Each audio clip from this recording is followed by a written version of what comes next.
এর দ্বারা মনকে নিয়ন্ত্রণে আনা যায়, আর বৈরাগ্যের দ্বারা মনকে নিয়ন্ত্রণে আনা যায়।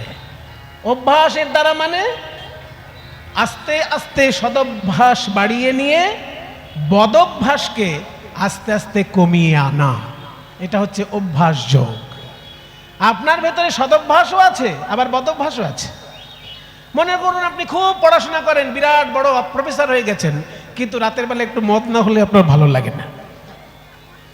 তাহলে হলো কি, একদিকে আপনার সদভ্যাস আছে তাই বড় প্রফেসর হয়ে গেছেন, কিংবা বিরাট বড় ডাক্তার বাবু, আপনি হয়তো এত হার্টের চিকিৎসা করছেন, কত মরা মানুষকে আপনি বাঁচিয়ে দিচ্ছেন, কিন্তু রাতের বেলা একটু ওইটুকু না হলে আপনার যেন ঘুমটা আসে না। তার মানে একদিকে আপনার সদভ্যাস আছে, তা নাহলে আপনি আজকে পড়াশোনা করে এত বড় বড় ডাক্তার হতে পারতেন না। আপনার সদভ্যাস আছে বলেই আজকে আপনি এত বড় প্রফেসর। কিন্তু ওই যে রাতের বেলা একটা তরল পদার্থ না হলে আপনার জন্য মনটা ঠিক ভালো হয় না, এর মানে ওখানে আপনার একটু বদভ্যাস হয়ে গেছে। সেই জন্য সদভ্যাস এবং বদভ্যাস দুটো দিয়েই মানুষ তৈরি হয়। ভগবান শ্রীকৃষ্ণ বলছেন, অভ্যাস যোগের দ্বারা সদভ্যাসকে বাড়িয়ে নিয়ে বদভ্যাসকে যদি আমরা আস্তে আস্তে কমাতে পারি, মনের উপর নিয়ন্ত্রণ এসে যায়।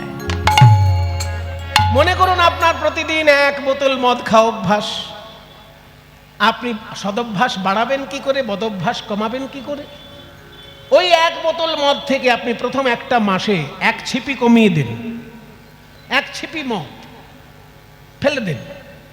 আগে মদটা থেকে একটা ছিপিতে মদটা ঢেলে নিয়ে ভূতে ভো নম দিন না, ভূতকে একটু খেয়ে নিক, ভূত প্রেতরাও তো অপেক্ষা করছে।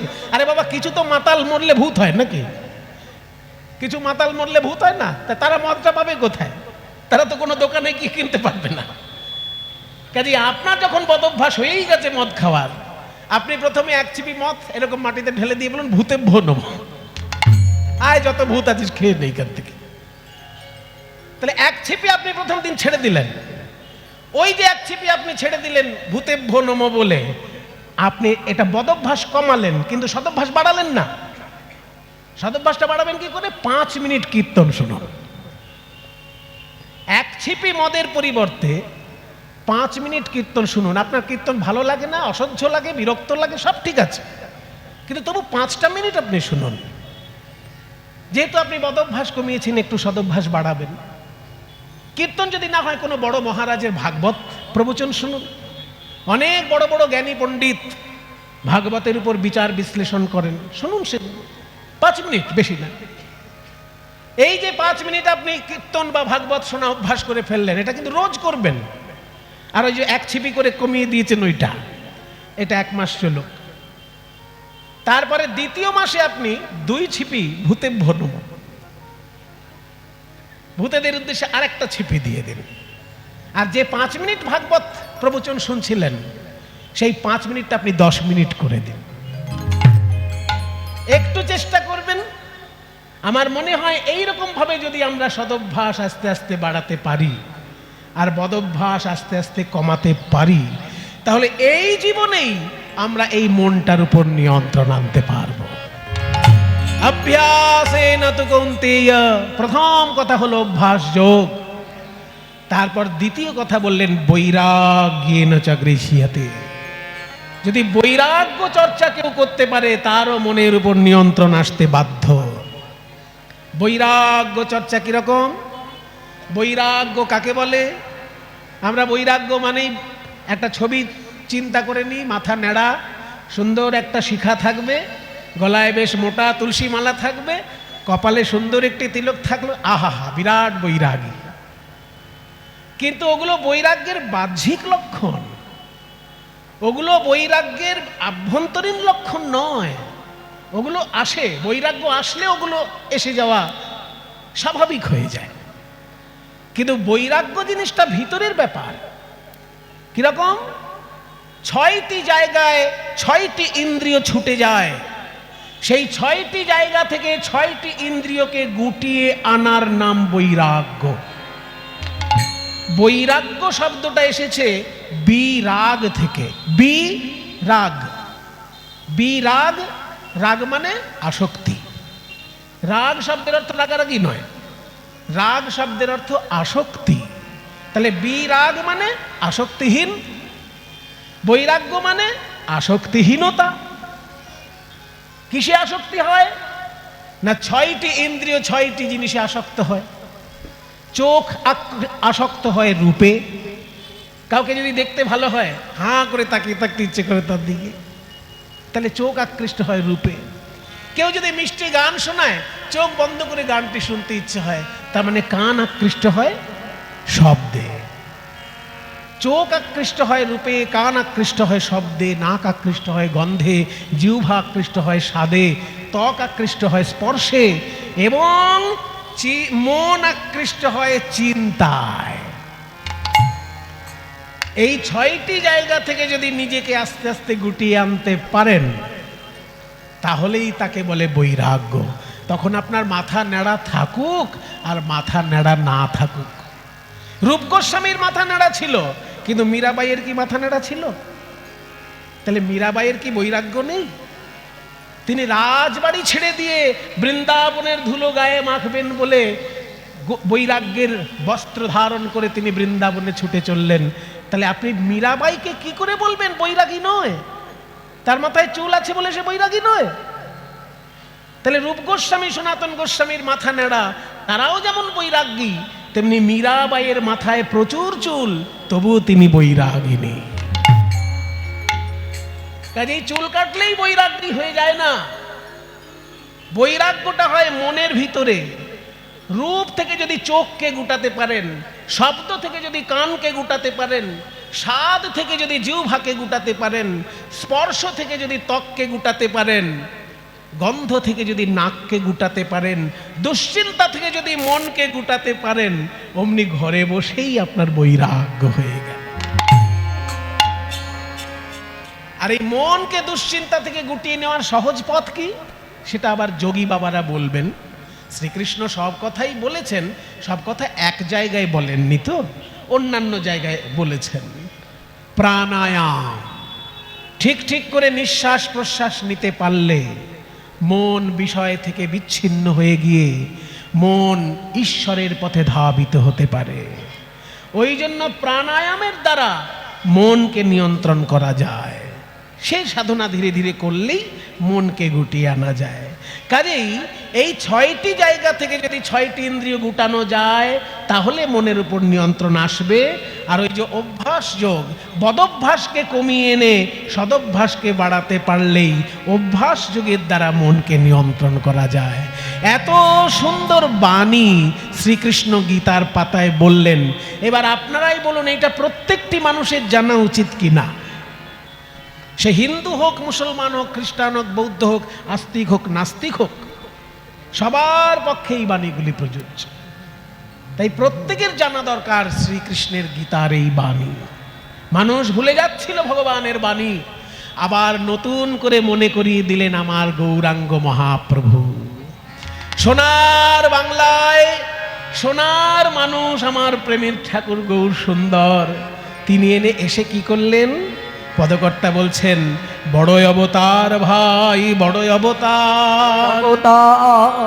দেখো কেমন পতিতের বিলাওল প্রেমের ভান্ডার। পতিতের বিলাওল, যারা পিছিয়ে পড়া মানুষ, পতিত যারা পিছিয়ে পড়া মানুষ, তাদেরকে পর্যন্ত প্রেমের ভান্ডার উজাড় করে দিলেন প্রেমের ঠাকুর গৌর সুন্দর। চৈতন্য মহাপ্রভুর ভাব আন্দোলন বাংলার বুকে বড় দুটি কাজ করেছে। যারা উচ্চ বংশে জন্মগ্রহণ করেছেন, ব্রাহ্মণ, কায়স্থ, এটা হচ্ছে বাংলার মূলত উচ্চ বংশ। কারণ বাংলায় ক্ষত্রিয়র সংখ্যা খুবই কম, আর বাংলায় বৈশ্যর সংখ্যাও খুবই কম।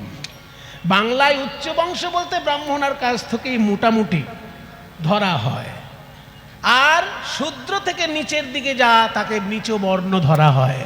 কিন্তু প্রেমের ঠাকুর গৌরাঙ্গ, আর তুমি এই বক্সগুলো বন্ধ করো না, এই যে এইখানে আওয়াজ হচ্ছে, বলছি মনিটরগুলো বন্ধ করো, সেই চালিয়ে রেখেছো। আচ্ছা, প্রেমের ঠাকুর মহাপ্রভু বাংলায় এসে করলেন কি?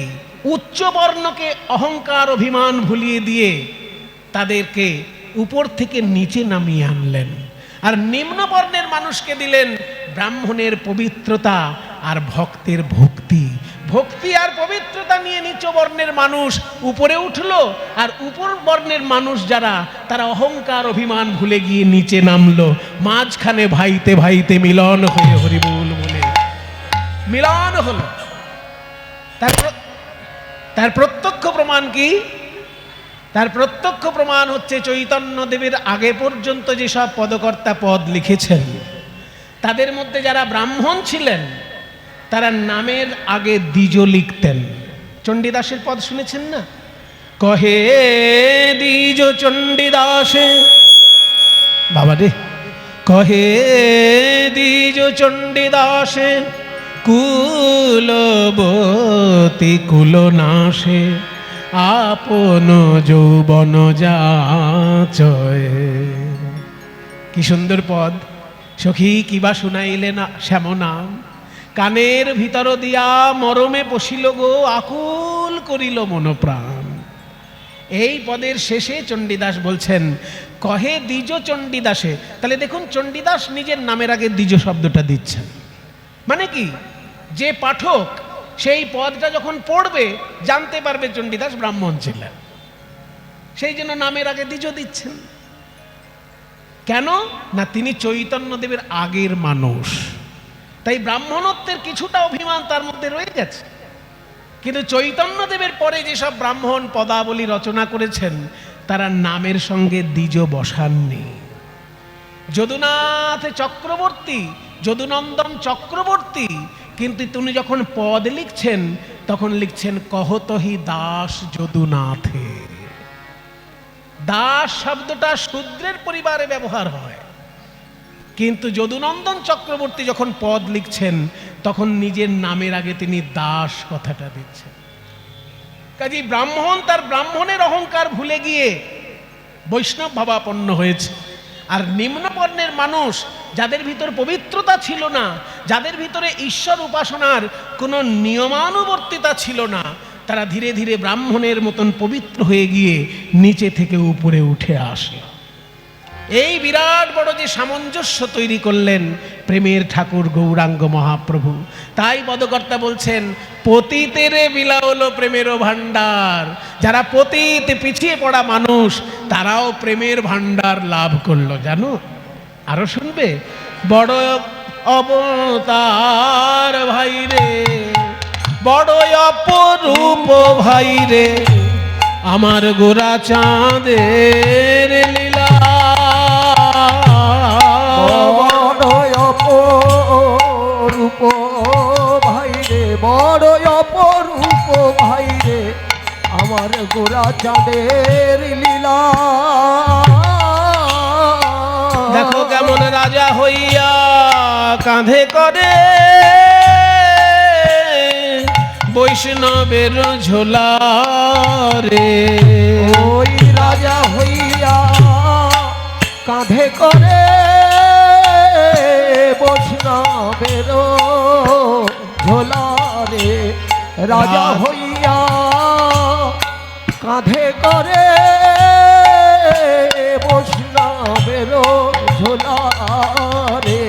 রাজ অভিমান দূরে যায়, রাজ অভিমান দূরে যায়। যদি একবার কৃপা করে আমার গোরা রায়, রাজ অভিমান দূরে যায়। যদি কৃপা করে আমার গোরা রায়, রাজ অভিমান দূরে যায়। যদি কৃপা করে আমার গোরা রায়, রাজ অভিমান দূরে যায়। গৌর আমার হরি বলে যার পানে চায়, তার রাজ অভিমান দূরে যায়। বলি হরি বলে যার পানে চায়, রাজ অভিমান দূরে যায়। সে তখন কেঁদে কেঁদে ধুলায় লুটা, বলি কেঁদে ধুলায় লুটা, কেঁদে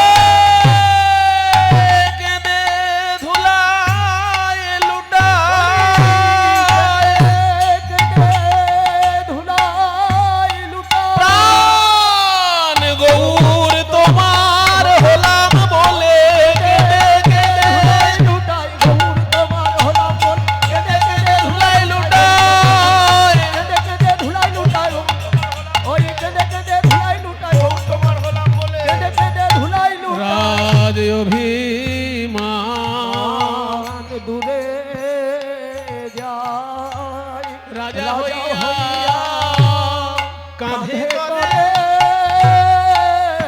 বৈষ্ণবের ঝোলা রে। পিছিয়ে পড়া মানুষ এগিয়ে এলো গৌরাঙ্গ মহাপ্রভুর প্রেমের ডাকে।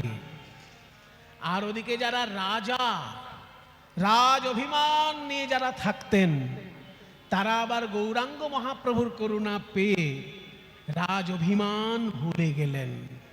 তার প্রমাণ রাজা প্রতাপ রুদ্র। তিনি একবার চৈতন্য মহাপ্রভুর দর্শন আকাঙ্ক্ষা করেছিলেন। গৌরাঙ্গ মহাপ্রভু বলেছেন, রাজা গজার মুখ আমি দেখি না। এত বড় কথা বলার শক্তি ছিল চৈতন্যদেবের। এখনকার দিনে দেখবেন বড় বড় সন্ন্যাসী বাবারা মন্ত্রীদের দেখা পাওয়ার জন্য ব্যাকুল হয়ে যায়, কিন্তু চৈতন্যদেব এমন একজন ছিলেন, বুকের পাটা কাকে বলে চৈতন্যদেব দেখিয়ে দিয়ে গেছেন।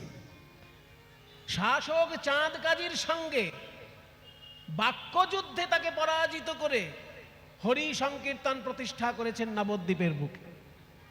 আবার পুরীধামে পুরীর রাজা বলছেন আমি মহাপ্রভুকে দেখতে চাই। অন্য সন্ন্যাসী হলো কি করতো, হাত জোর করে গুটি গুটি পায়ে রাজার কাছে এসে দেখা দিয়ে দিত। কিন্তু মহাপ্রভু বলেছিলেন আমি রাজার মুখ দেখব না, কারণ রাজার পথ আর আমার পথ বিপরীতমুখী।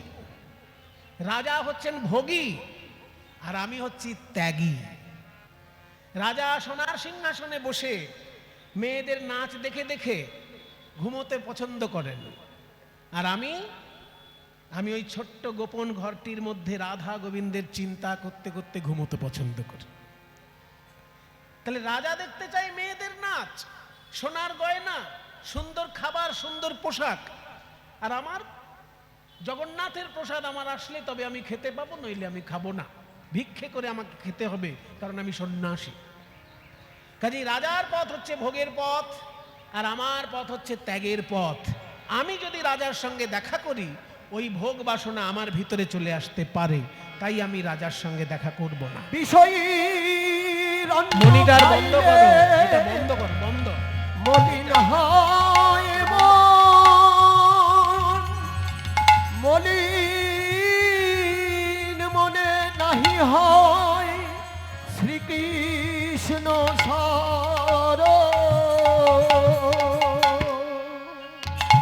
কিন্তু সেই রাজাকে বুদ্ধি দিয়েছিলেন সার্বভৌম ভট্টাচার্য, যে চৈতন্য মহাপ্রভুর যদি কৃপা পেতে চান তাহলে ওই সোনার সিংহাসনে বসে চামরের হাওয়া খেয়ে মহাপ্রভুকে দেখা যাবে না, কারণ আপনি ভোগী, উনি ত্যাগী। ওনার পথ হচ্ছে মোক্ষের পথ আর আপনার পথ হচ্ছে ভোগের পথ। ধর্ম অর্থ কাম মোক্ষ, চারটে তো পথ। আপনি ধর্ম অর্থ কামের মধ্যে জড়িয়ে আছেন, আর উনি ধর্ম অর্থ কামের ঊর্ধ্বে মোক্ষের পথে এগিয়ে চলেছেন। কাজেই ওনার পথ আপনার পথ এক নয়, উনি আপনাকে দেখবেন না। যদি ওনাকে আপনার দেখতে হয়, উনি যে রূপটি দেখতে পছন্দ করেন সেই রূপে আপনাকে সাজতে হবে। মানে সেটা কি? সেটা হচ্ছে কাঙাল বৈষ্ণব। আপনি পারবেন রাজা হয়ে কাঙাল বৈষ্ণবের সাজ পড়তে? দেখুন রাজা তখন কি বললেন, যে চৈতন্য দেবের জন্য আমাকে যা করতে হয় আমি তাই করব, কিন্তু আমি ওনার চরণটি স্পর্শ করতে চাই। তখন সার্বভৌম বুদ্ধি দিলেন যে যখন চৈতন্যদেব রথযাত্রায় নৃত্য করবেন সেই সময় আপনি কাঙাল বৈষ্ণবের বেশ ধারণ করবেন, দামি দামি সোনার গয়না সব খুলে ফেলবেন, একটা সাধারণ কাপড় পরবেন, একটা সাধারণ ওড়না গায়ে দেবেন, আর দ্বাদশ অঙ্গ তিলক শোভিত করবেন, গলায় তুলসী মালা পরবেন, আর মুখে ভাগবতের শ্লোক বলতে থাকবেন। আপনাকে বৈষ্ণব মনে করে উনি কাছে ডেকে নেবেন, কিন্তু যদি জানতে পারে রাজা, সঙ্গে সঙ্গে মুখ ঘুরিয়ে নেবেন। সাধু যদি কেউ হতে না পারে, সাধু সাজাও ভালো, তাই না? অনেকে বলে না সাধু সাজছ কেন, সাধু হও, সে কথাটা যেমন ঠিক, কিন্তু সাধু যদি হতে না পারা যায়, সাধু সাজার মধ্যেও মঙ্গল আছে। উদাহরণ দিচ্ছি আপনাদেরকে আমি। যদি কোথাও নাটক হয়, এবার নাটকে যে অভিনয় করতে যাবে তার যদি একটা সাধুর রোল থাকে, তাহলে সেই লোকটি যখন সাধু সেজে নাটকে ঢুকবেন, তাকে দেখলে লোকের ভক্তি হবে না রাগ হবে? কোনটা হবে? ভক্তিই হবে। কারণ সে মানুষটি যেমনই হোক, সে সাধু সেজে তো মঞ্চে অভিনয় করতে এসেছে। এবার সাধু সেজে যখন মঞ্চে কেউ অভিনয় করতে যাবে, 5 মিনিট আগে তার মনটার ভিতরে অন্তত একটু সাধু সাধু ভাব থাকবে। 5 মিনিট আগে হলেও তো তার মনটার ভিতরে একটু সাধু সাধু ভাব থাকবে, কারণ এখন আমাকে সাধুর অভিনয় করতে হবে। তাহলে সাধুর অভিনয় করতে গেলেও কিন্তু মনের ভিতর সাধু ভাব আসে, কিন্তু যদি চোরের অভিনয় করতে হয়, তখন তো সাধু লোকও যদি চোরের অভিনয় করতে যায়, তাকে তো 5 মিনিট চোর চোর ভাবতে হবে নিজেকে। তাহলে চোরের অভিনয়টা করতে গেলে চোর ভাবতে হবে, আর সাধুর অভিনয় করতে গেলে সাধু ভাবটা তো ভাবতে হবে। ওই জন্য সাধু হতে না পারলেও সাধু সাজলেও মঙ্গল আছে। ওই জন্য সার্বভৌম ভট্টাচার্য বুদ্ধি দিলেন, সাধু হওয়া সহজ কথা নয়, আপাতত চৈতন্যদেবের কৃপা পাবার জন্য আপনি সাধু সাজুন। দ্বাদশ অঙ্গ তিলক শোভিত করুন, গলায় তুলসী মালা নিন, সাধারণ ধুতি পরুন। দামি ধুতি পরবেন না, তাহলে ভাবে রাজার কোনো লোক। সাধারণ ধুতি পরুন, সাধারণ চাদর গায়ে দিন, আর মুখে ভাগবতের শ্লোক উচ্চারণ করুন। এবার রাজা তখন রাজনীতির কচকচানি বাদ দিয়ে ভাগবতের শ্লোক মুখস্থ শুরু করতে লাগলেন। জয়তি তেধিকং জন্মনা ব্রজশ্রেত ইন্দিরা শাশ্বদত্রহি। যারা রাজনীতির কচকচানিতে মেতে থাকে, তাদের এইগুলো মুখস্থ করা প্রচন্ড কষ্টের কাজ। কি বাবা, তাকে বিরোধী দলের নিন্দে করতে দিন, সে একেবারে আদা জল খেয়ে লেগে যাবে। কিন্তু তাকে যদি বলেন গীতার 4টে শ্লোক মুখস্থ করে বলুন, তো অবস্থাটা দেখবেন। সেই জন্য রাজনীতির কচকচানি নিয়ে যে থাকে, তার শাস্ত্র শ্লোক মুখস্থ করা খুব কঠিন কাজ। আর সেই কঠিন কাজটি করছেন সার্বভৌম ভট্টাচার্য। ভট্টাচার্যের আদেশে রাজা প্রতাপরুদ্র, যখনই রাজা প্রতাপরুদ্র ওই কাঙাল বৈষ্ণবের বেশ ধারণ করে চৈতন্য মহাপ্রভুর সামনে উচ্চারণ করেছেন, জয়তি তেধিকং জন্মনা ব্রজ শ্রেয়ত ইন্দিরা শাশ্বদত্রহি দৈত দৃশ্যতাং দিক্ষু তাবকাস্ত্বয়ি ধৃতাশবস্ত্বং বিচিন্বতে।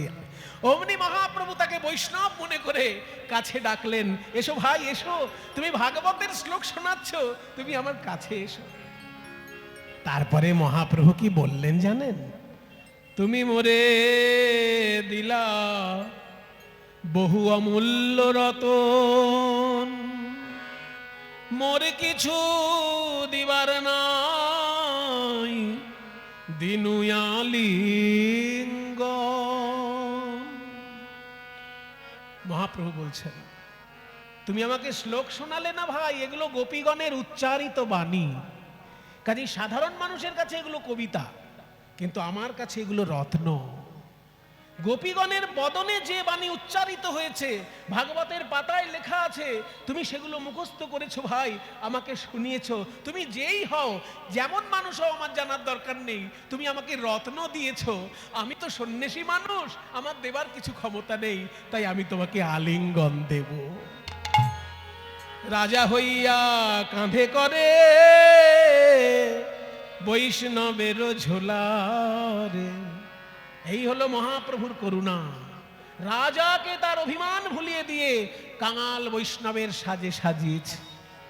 আর ওকে, এই যে একটু আগে রঘুনাথ দাস গোস্বামীর কথা শুনলেন, সপ্তগ্রামের জমিদার তিনি, কিন্তু জমিদারি পদদলিত করে তিনি বৃন্দাবনে গিয়ে রাধা রানীর সেবা করেছেন। রাজা হইয়া কাঁধে করে বৈষ্ণবের ঝোলা। আরো শুনবে, নারী সমাজের উপযুক্ত মর্যাদা যদি বাংলার বুকে কোনো সমাজ দিয়ে থাকে, সেটা হচ্ছে বৈষ্ণব সমাজ। গৌরাঙ্গ করুণার কথা এক মুখে কহিবারে নারী গো, গৌরাঙ্গ করুণার কথা কহিবারে নারী গো। দেখো সংকীর্তন মাঝে নাচে কুলের বৌহারি গো। সংকীর্তন মাঝে নাচে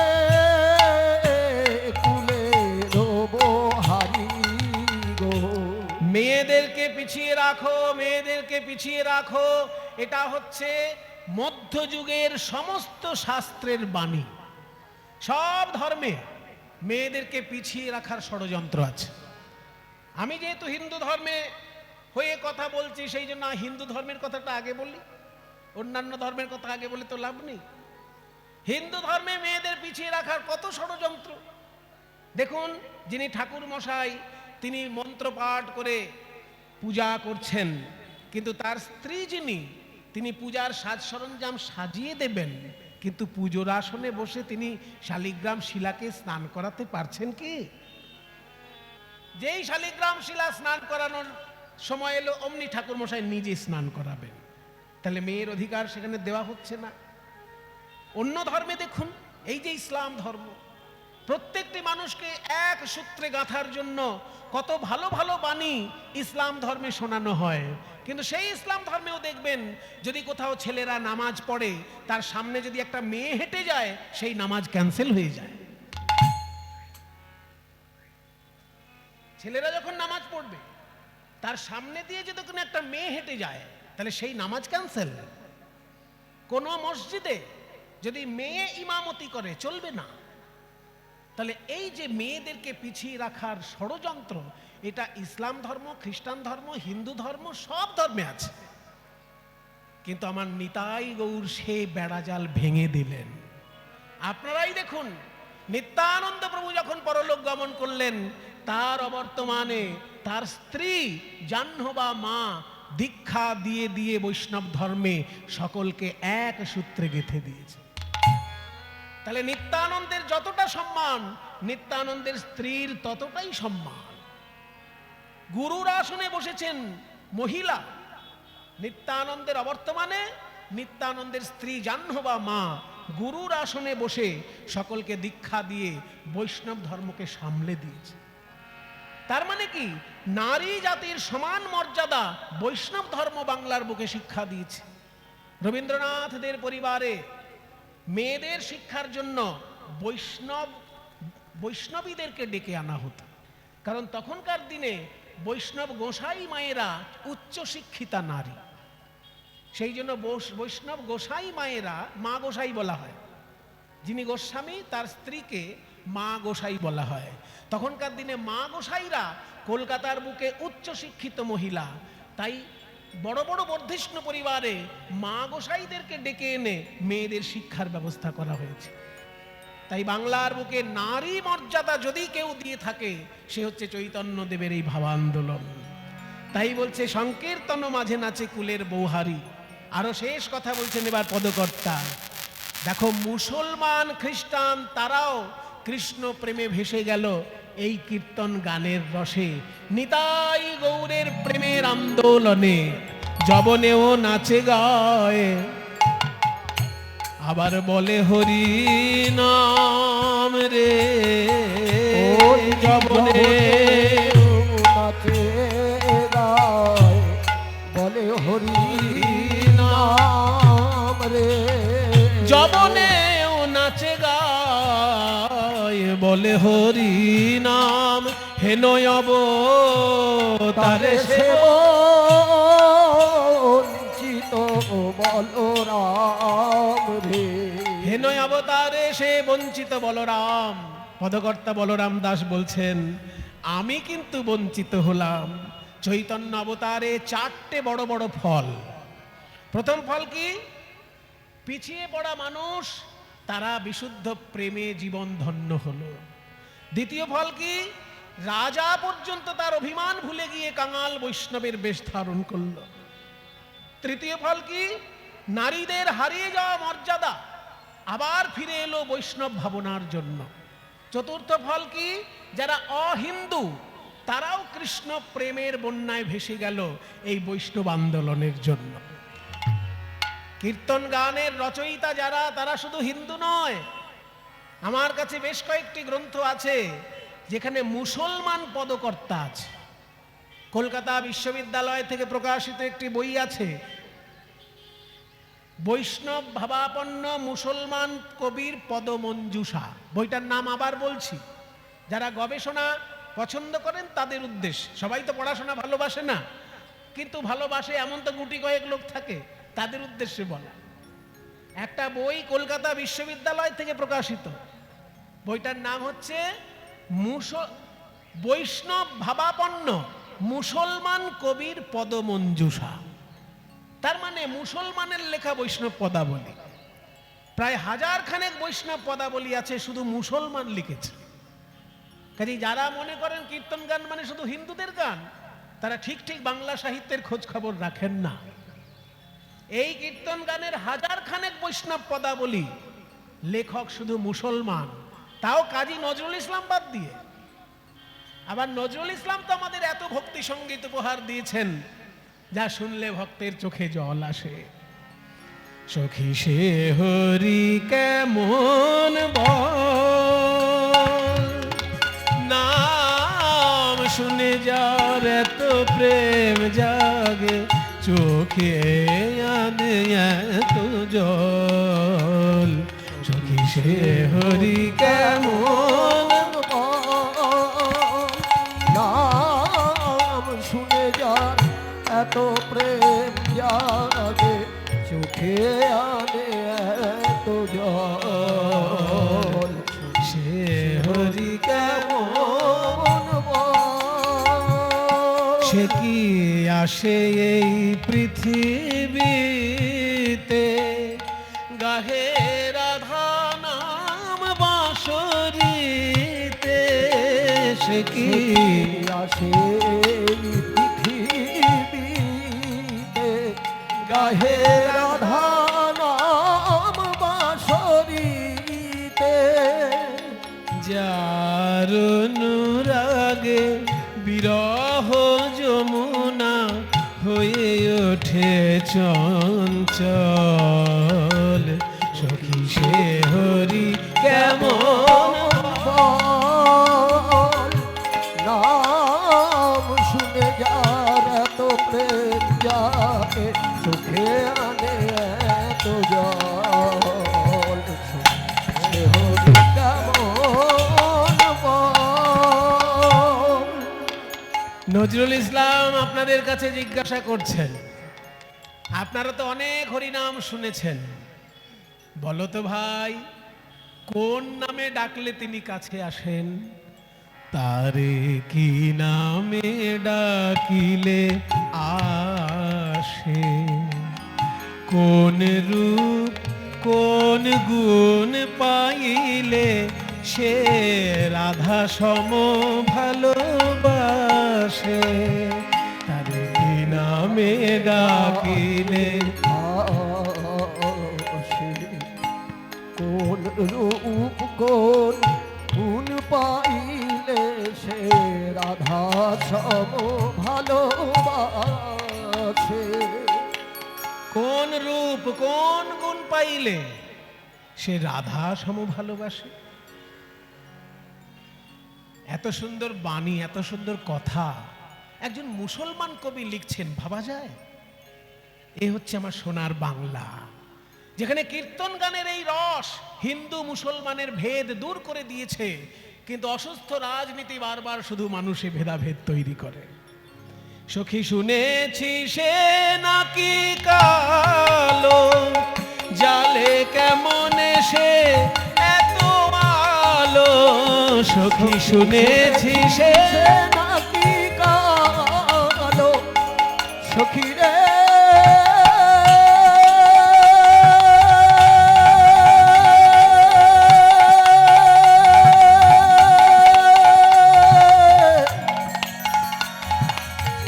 সখী।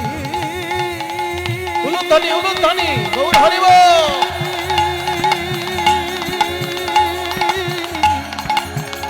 সখী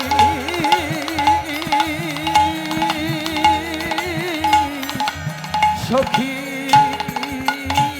রে শুনেছি সে নাকি কালো, জালে কেমন সে এত আলো।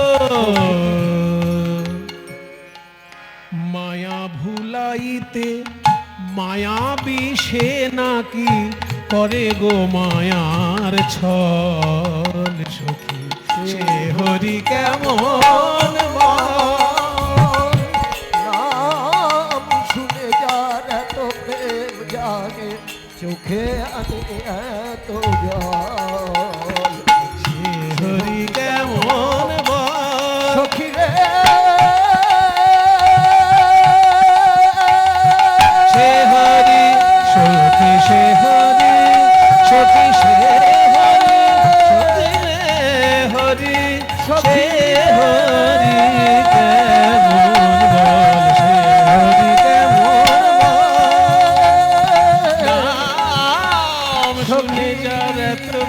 জাগে চোখে আনে এত জল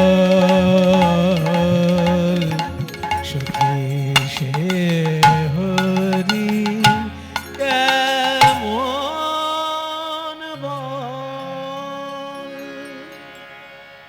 নজরুল ইসলাম বাংলার বুকে মুসলমান কবি লিখেছেন এত সুন্দর কৃষ্ণের গান।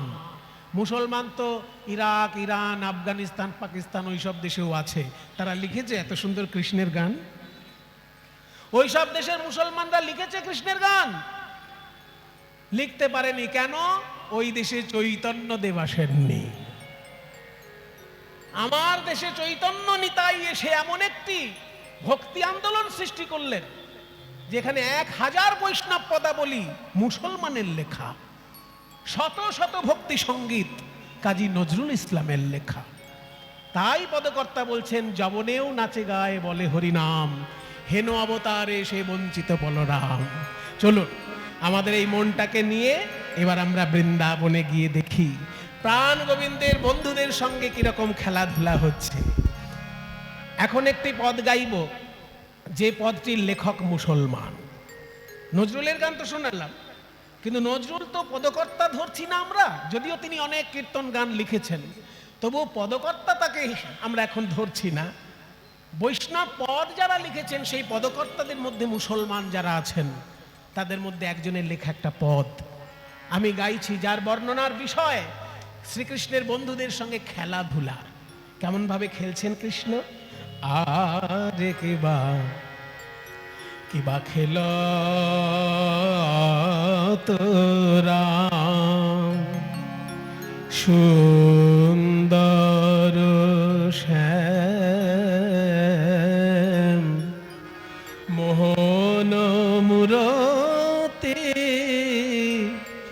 মধুর ঠাম খেল তোরা কি আনন্দ খেলা খেলা তোরা কি আনন্দ শ্রী যমুনার তীরে কি আনন্দ যমুনার তীরে কি আনন্দ বলরাম কানাই খেলা করে সমবয় বালক সঙ্গে রাম কানাই খেলা করে সমবয় বালক সনে বলো রাম কানাই খেলা ওই করে সমবয়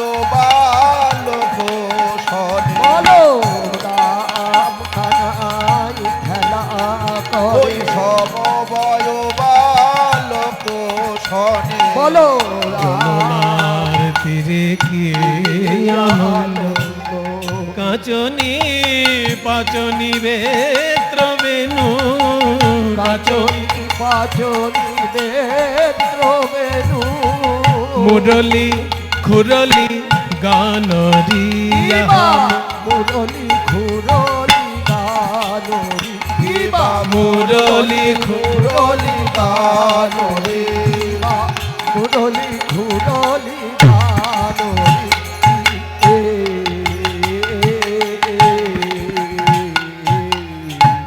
খেলাতা রাম সুন্দর শ্যাম। শুনলে মনে হয় এগুলো মুসলমানের লেখা হতে পারে। ভাষাগুলো শুনুন শুনুন। খেলাতা রাম সুন্দর শ্যাম মোহন মুরতি মধুর ঠাম। কাঁচনি পাঁচনি, কাঁচনি মানে বেশভূষা, পাঁচনি মানে গরু তাড়ানো লাঠি, বেত্র বেত, বেনু মানে বাঁশি, মুরলি বলে বেনু যখন বললো আবার মুরলি বলার দরকার কি? আরে বাবা, বেনু আর মুরলি তো এক জিনিস নয়। বেনু কাকে বলে? রূপ গোস্বামী বলছেন, পারিকাক্ষে ভাবে বেনু দ্বাদশাঙ্গুল দৈর্ঘ্য ভাগ। কৃষ্ণের যে বাঁশিটি 12 আঙুল লম্বা, 6টি ছিদ্রযুক্ত। 12 আঙুল বুঝতে পারছেন তো? 1 আঙুল মানে মোটামুটি 1 ইঞ্চি। এখানে 1 আঙুল মানে গোটা আঙুল নয়, কিন্তু 1 আঙুল বলতে এইটুকু বোঝায়। কাজেই 12 আঙুল মানে 12 ইঞ্চি ধরুন, তার মানে 12 ইঞ্চি অর্থাৎ 1 ফুট। 1 ফুটের যে ছোট্ট বাঁশি, তাতে 6টি ছিদ্র যদি থাকে, সেটা হচ্ছে বেনু। যারা বাঁশি বাজায় তারা জানে যে ছোট বাঁশির আওয়াজটা তীক্ষ্ণ হয়। সরু এবং ছোট বাঁশি যদি হয়, তার আওয়াজটা তীক্ষ্ণ হয়, জোরে আওয়াজ হয়।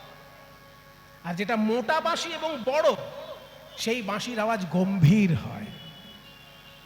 কাজেই গরু যখন দূরে থাকে, তখন গরুকে ডাকার জন্য ছোট বাঁশিটা তীক্ষ্ণ আওয়াজ করে। আর গরুগুলো যখন কাছে থাকে, তখন তারা মন দিয়ে কৃষ্ণের বাঁশি শোনে, তখন মোটা বাঁশিটা বাজে। ওই জন্য দুটো নামই পদকর্তা বলছেন। কি বলছেন? কাঁচনি, পাঁচনি, বেত্র, বেনু, আবার মুরলী।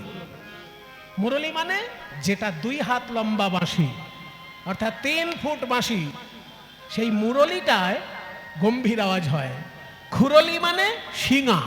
মুরলী খুরলি গান রিয়া, মুরলী মুরলী গান রে আহা মুরলি খুরলি গান রে কিবা মুরলী খুরলী গান রে কিবা মুরলি খুরলি গান রে প্রিয় শ্রীদাম সুদাম মে প্রিয় শ্রীরাম প্রিয় শ্রীরাম প্রিয় শ্রীরাম সুদাম মেলি তপন তনয়া তীরে গেলি।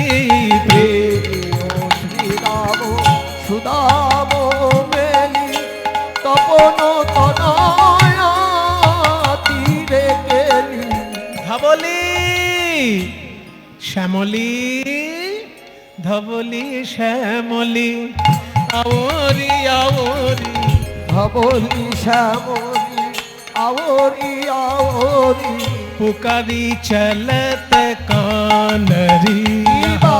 ফুকারি চলত কানরি কিবা ফুকারি চলো তো গান রে ফুকারি চলত কানরি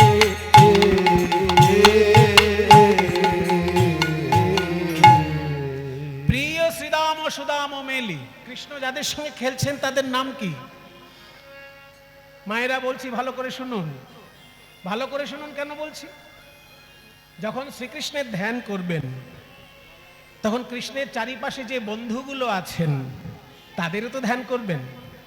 তো তাদের নামগুলোই যদি জানা না থাকে, কি ধ্যান করবেন? ওই জন্য নামগুলো বলছি, শুনে রাখুন। শ্রীদাম, সুদাম, দাম, বসুদাম, সুবল, মহাবল, সুবাহু, মহাবাহু, স্তককৃষ্ণ, অর্জুন, লবঙ্গ, মধুমঙ্গল। কয়টি নাম বললাম? এই রে, আপনি তো শুনতে বললেন, গুনতে তো বলেননি। তাহলে আবার বলছি, শ্রীদাম, সুদাম, দাম, বসুদাম, সুবল, মহাবল, সুবাহু, মহাবাহু, স্তককৃষ্ণ, অর্জুন, লবঙ্গ, মধুমঙ্গল। আস্তে আস্তে কতজনের নাম বললাম? 12 জন। এই 12 জন ছাড়াও আরো কৃষ্ণের বন্ধু আছেন, তাদের নামগুলো বলছি, শুনে রাখুন। হলায়ুধ, বরুথপ, গন্ধর্ব, কিঙ্কিনী, অংশুমান, ভদ্রসেন, বসন্ত, বিলাসী, উজ্জ্বল, কোকিল, কলবিঙ্ক, পুণ্ডরিক। কটা নাম বললাম? এবার সবাই গুনে ফেলেছে। তাহলে এই যে 12 জন আর 12 জন, 24 জন কৃষ্ণের বন্ধু। কিন্তু 24টা নাম বলতে গেলে গানের আর কোনো মাধুর্য থাকবে না। ওই জন্য গানের মধ্যে 2টো নাম নেওয়া হয়েছে। আর যারা বেশি জানতে আগ্রহী, তারা শাস্ত্র চর্চা করে জানবে। কিন্তু গানের মাধুর্যের জন্য 24টার মধ্যে 2টো নাম নেওয়া হয়েছে। প্রিয় শ্রীদাম সুদাম মে, প্রিয় শ্রীরাম প্রিয় শ্রীরাম প্রিয় শ্রীরাম সুদাম মেলি তপনয়া তীরে কেলি, ধবলি শ্যামলি, আওরি আওরি ফুকারি কালত কানরি। ভিখারি চলন গান রে।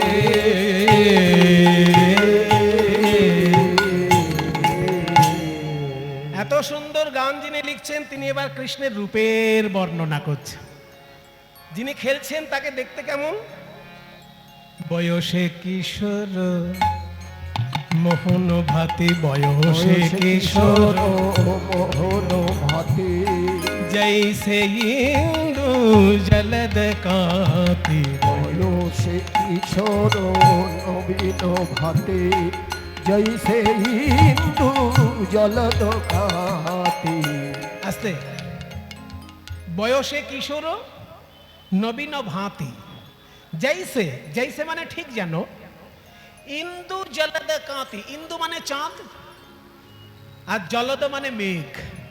কৃষ্ণের বদনটি যেন চাঁদ আর শ্রীঅঙ্গের বর্ণটি যেন মেঘ।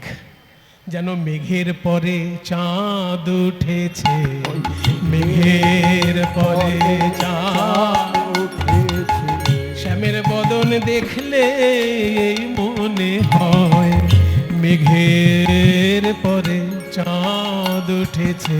ওই বদন দেখলে মনে হয় মেঘের পরে চাঁদ উঠেছে।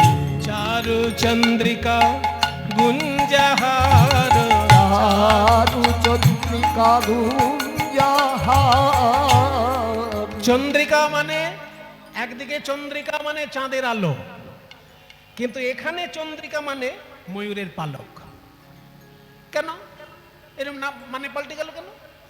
আসলে ময়ূরের পালকের মাঝখানটা দেখবেন ঠিক চাঁদের মতন দেখা যায়, ওই জন্য ময়ূরের পালককে বলে চন্দ্রিকা। চারু চন্দ্রিকা, সুন্দর একটি ময়ূরের পালক, সেটা গুঞ্জা মালা দিয়ে বাঁধা আছে। চারু চন্দ্রিকা গুঞ্জাহার, চারু চন্দ্রিকা গুঞ্জাহার। বদনে মদন ভানরি, বদনে মদন বদনে মদন পেটে মাখানো, বদনে মদন পেটে মাখানো, বদনে মদন ভানরি।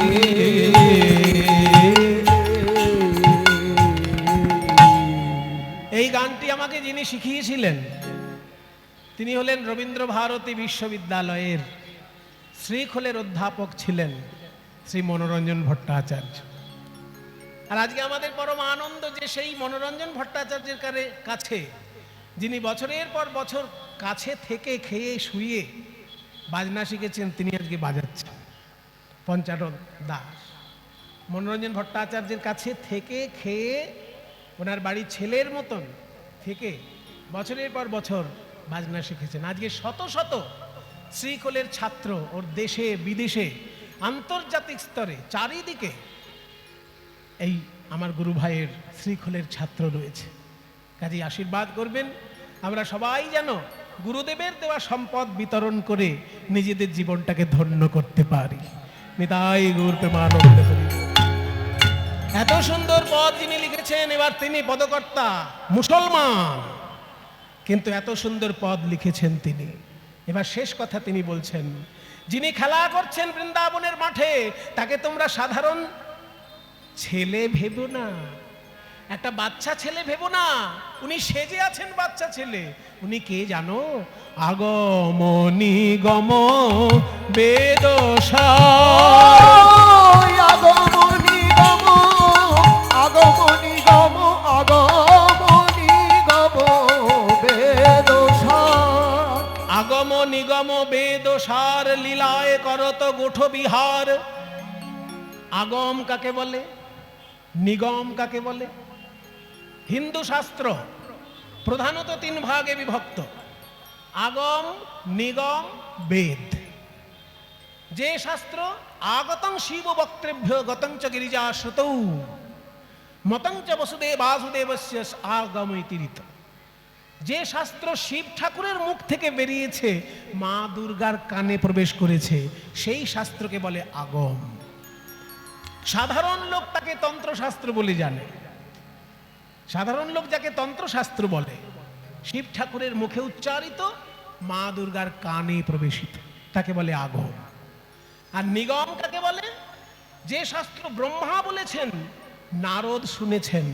18 পুরাণ, রামায়ণ, মহাভারত এগুলো ব্রহ্মার মুখ থেকে বেরিয়েছে, নারদ শুনেছে, একে বলে নিগম।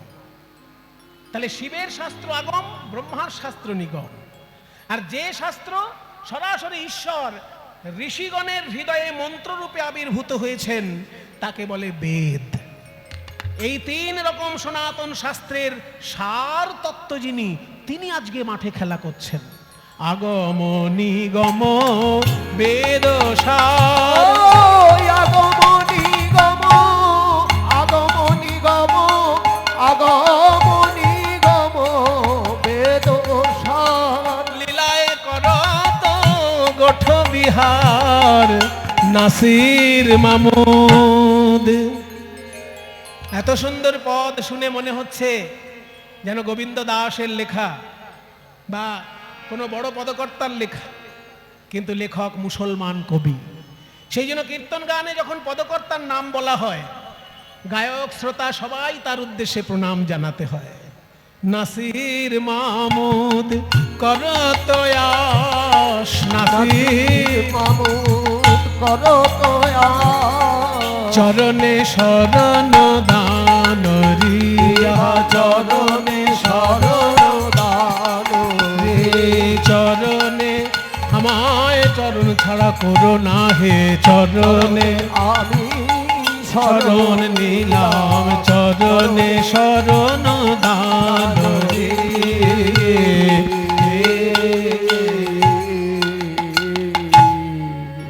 একটা সুন্দর পদ আপনারা শুনলেন, অথচ লেখক মুসলমান। যেটা বলছিলাম, বলরাম দাস পদকর্তা বলছেন যে বাংলায় হিন্দু মুসলমানের বেড়াজাল ভেঙে দিয়েছেন আমার প্রেমের ঠাকুর নিতাই গৌর। খেলা করছেন কৃষ্ণ, কি খেলা খেলবে? এই কানাই, আমরা রাম কানাইয়ের সনে খেলবো রে, আমরা রাম কানাই।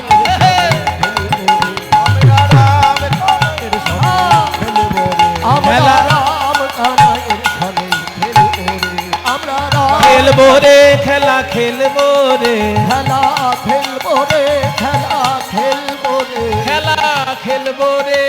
আমরা দূর বনে যাব না, খেলবো রে, আমরা দূর বনে যাব না, খেলবো রে, দূর বনে যাব না, খেলবো রে, দূর বনে যাব না। আমাদের মা মানা করেছে, দূর বনে যাব না, মা মানা করেছে। দূর বনে যাব না, মানা করেছে, দূর বনে যাব না, মানা করেছে, দূর বনে যাব না, খেলা খেলবো রে, খেলা খেলবো রে, খেলা খেলা খেলবো রে, খেলা খেলবো রে, আমরা রাম কানাইয়ের সনে খেলবো রে, আমরা রাম কানাইয়ের সনে খেলবো রে। আরে খেলা খেলবো, কি খেলা খেলবো? খেলার নাম হলো কাঁধে করা আর কাঁধে চড়া। আঙ্গে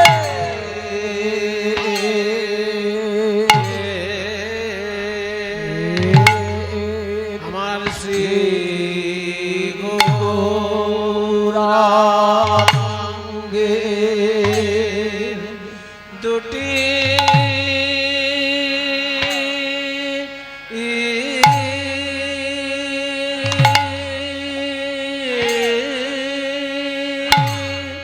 ও দুটি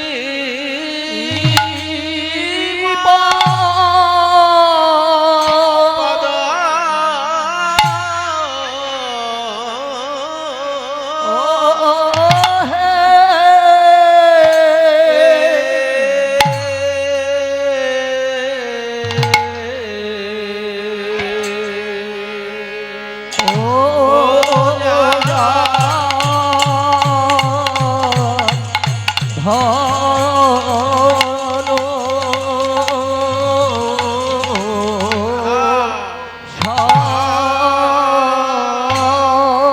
সম্পদ সম্পদ আমার শ্রী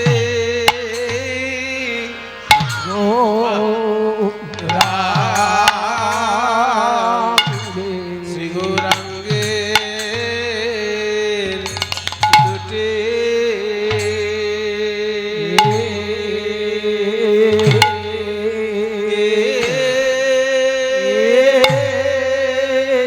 ওই দুটি পদ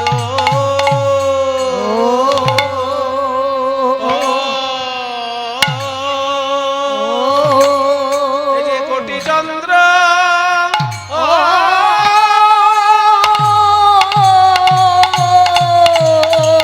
কোটি চন্দ্র সুশী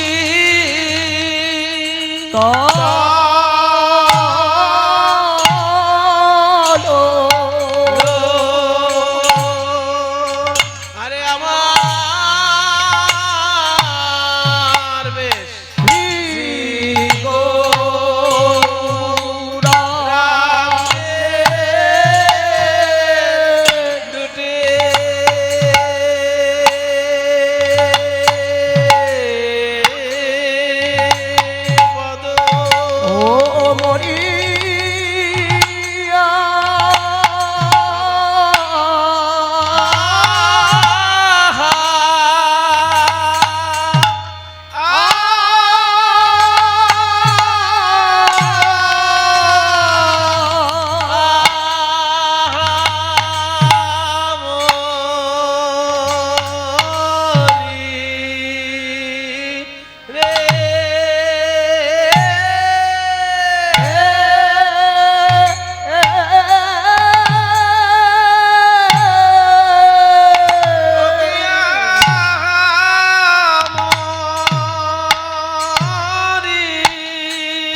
যার ধন সম্পদ সে জানে ভক্তির সুষার গৌরাঙ্গ মধুর লীলা যার কর্ণে প্রবেশিলা হৃদয় নির্মল ভেল তার যে গৌরাঙ্গের নাম লয় তার হয় প্রেমোদয় তার মুয়ে যাও বলিহারি। মনিটরগুলো বন্ধ করো, আগে মনিটরগুলো বন্ধ করে দাও, তারপর সাউন্ড বাড়াও। শুনতে পাচ্ছি না, লোকে বুঝতে পারছে? মনিটরগুলো অফ করে দাও পুরো, এইবার সাউন্ড বাড়াও। হ্যালো হ্যালো হ্যালো, আরো বাড়াও, হ্যালো আরো বাড়াও, হ্যালো হ্যালো, আরেকটু বাড়াও। মনিটর বন্ধ করে থাক, থাক বন্ধ, মনিটর বন্ধ থাক, থাক থাক, এই যে মনিটর বন্ধ থাক, মনিটর বন্ধ করে শুধু এই বক্সগুলো বাড়িয়ে। হ্যালো হ্যালো, আরো বাড়াও, হ্যালো হ্যালো, এবার ঠিক আছে? হ্যাঁ, আগে বাইরেরটা সাউন্ড সেট করে তারপর মনিটর দিতে হবে। হ্যালো, এবার ঠিক আছে তো? এবার মনিটর না হলেও চলবে। যে গৌরাঙ্গের নাম লয় তার হয় প্রেমোদয় তার মুয়ে যাও বলিহারি। গৌরাঙ্গ গুণেতে ঝুরে নিত্য লীলা তার স্ফুরে সে জন ভক্তি অধিকারী।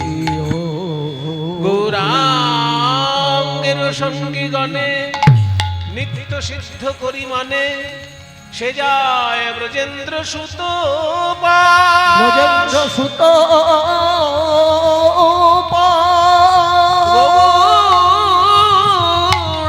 মন্ডল ভূমি যে বাজানে চিন্তামণি চিন্তামণি তার হয় ব্রজভূমে বাস। আর হয়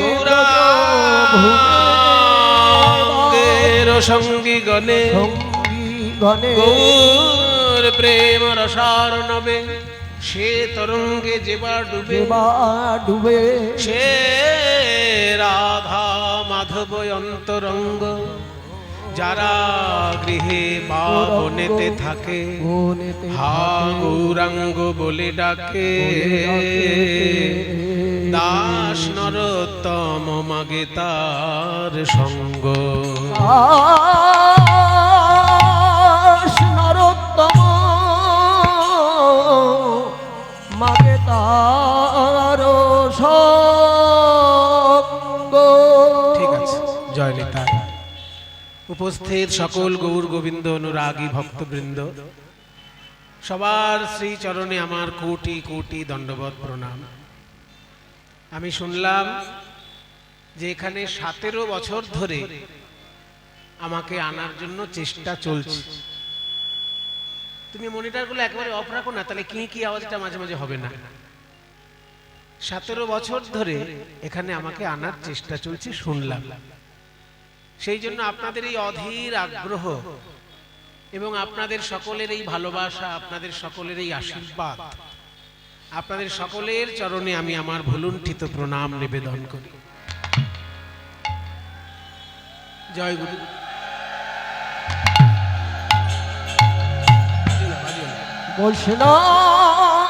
বৈষ্ণব উত্তম হইয়া হবে নিরভিমান, জীবে সম্মান দিবে জানি কৃষ্ণ অধিষ্ঠান। গৌরাঙ্গ মহাপ্রভুর অশেষ কৃপায় বাংলার বুকে নাম সংকীর্তন, লীলা সংকীর্তন, সর্বোপরি হরি সংকীর্তনের এই শুভ প্রকাশ। কাজেই সংকীর্তন এমন এক সঙ্গীতের রসধারা, যে রসধারায় সিক্ত হতে পারলে যদি কেউ অমানুষ থাকে সে ভালো মানুষে পরিণত হয়। সঠিক কীর্তনের বাণী যদি কারোর কানে পৌঁছে থাকে, বেঠিক কীর্তনও প্রচুর আছে, সে প্রসঙ্গে গিয়ে খালি খালি উপরের দিকে থুতু ফেলে নিজের গায়ে মেখে তো কোনো লাভ নেই। সেই জন্য বেঠিক বাণীও প্রচার হচ্ছে, সঠিক বাণীও প্রচার হচ্ছে কীর্তনের আসরে অবলম্বন করে। কিন্তু যদি সঠিক কীর্তনের বাণীগুলো মানুষের কানে পৌঁছায়, তাহলে অমানুষ যদি কেউ থাকে সে ভালো মানুষে পরিণত হবে। আর ভালো মানুষ যদি কেউ থাকে সে ভক্ত মানুষে পরিণত হবে। আর ভক্ত মানুষ যদি আরো বেশি বেশি কীর্তনের কথা শোনে, তাহলে সে ক্রমশ দেবতায় পরিণত হবে। হ্যাঁ, এগুলো বাজে কথা নয়, প্রমাণিত সত্য। ভক্ত মানুষ যদি বেশি বেশি কীর্তন শোনে, তার ভেতরটা পরিষ্কার হতে হতে পরিষ্কার হতে হতে এমন জায়গায় গিয়ে পৌঁছবে, এই মানুষের শরীরেই সে দেবতা হয়ে যাবে। শ্রী রামকৃষ্ণ দেব, শ্রী চৈতন্য মহাপ্রভু, স্বামী বিবেকানন্দ, এরা তো সবাই দেবতার আসনে পূজা গ্রহণ করছেন। কিন্তু এদের কি কারোর চারটি হাত আছে না চারটি পা আছে? আমাদের মতনই তো তাদের দুটি হাত দুটি পা। কি চৈতন্য মহাপ্রভু, কি রামকৃষ্ণ দেব, যাকেই আপনি আপনার আরাধ্য ভগবান বলে মনে করেন, মানুষের শরীর নিয়ে তারা জন্মগ্রহণ করেছিলেন, কিন্তু এমন কিছু দিব্য ভাবনা তারা এই জগৎকে উপহার দিয়ে গেছেন যে আজকে মানুষ কৃতজ্ঞতা স্বরূপ তাদেরকে দেবতার আসনে পূজা করছে। কাজেই কীর্তনের বাণী যদি কারোর কানে পৌঁছায়, ঠিক ঠিক বাণী, তাহলে তার কি হয়? মনটা পরিষ্কার পরিচ্ছন্ন হয়ে যায়। এ কথা কে বলেছেন? স্বয়ং চৈতন্য মহাপ্রভু বলেছেন। চৈতন্যদেবের একটি শ্লোক আছে, যে শ্লোকটিতে 7 রকমের উপকারের কথা বলছেন কীর্তন গানে। অতি সাধারণ মানুষ যারা, তারা ভাবে কীর্তন গান অন্য 5টা গানের মতন একটা এন্টারটেনমেন্টের অঙ্গ। যেমন সিনেমার গান শুনলে কোমর দোলে, তেমনি হরিবোল হরিবোল বললেও কোমর দোলে। এই দুটো কোমর দোলাই বোধহয় একই ধরনের। সাধারণ মানুষের এটা ধারণা হতে পারে, কিন্তু সব ধারণাই তো ঠিক নয়।